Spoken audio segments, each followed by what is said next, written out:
Sa mga taong traidor, huwag mong gawing libangan ang pagtaksil at paninira.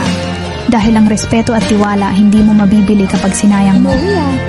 Masakit ang lokohin ng kaaway, pero mas masakit ang saksakin ng taong akala mo kakampi. Tandaan mo, kahit gaano mo pagtakpan, lalabas at lalabas din ang katotohanan. At kapag dumating ang araw ng paniningil, wala kang ibang masisisi kundi sarili mo.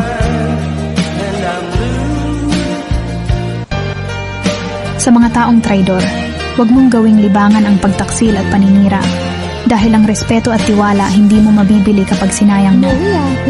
Masakit ang lokohin ng kaaway, pero mas masakit ang saksakin ng taong akala mo kakampi.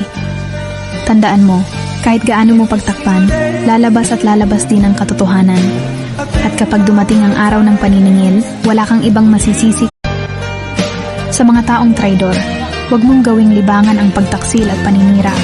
Dahil ang respeto at tiwala hindi mo mabibili kapag sinayang mo. Masakit ang lokohin ng kaaway, pero mas masakit ang saksakin ng taong akala mo kakampi.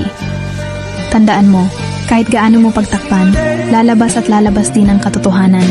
At kapag dumating ang araw ng paniningil, wala kang ibang masisisi kundi sarili mo.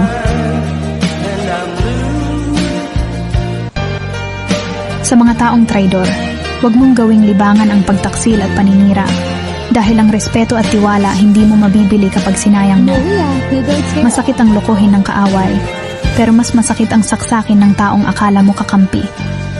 Tandaan mo, kahit gaano mo pagtakpan, lalabas at lalabas din ang katotohanan. At kapag dumating ang araw ng paniningil, wala kang ibang masisisi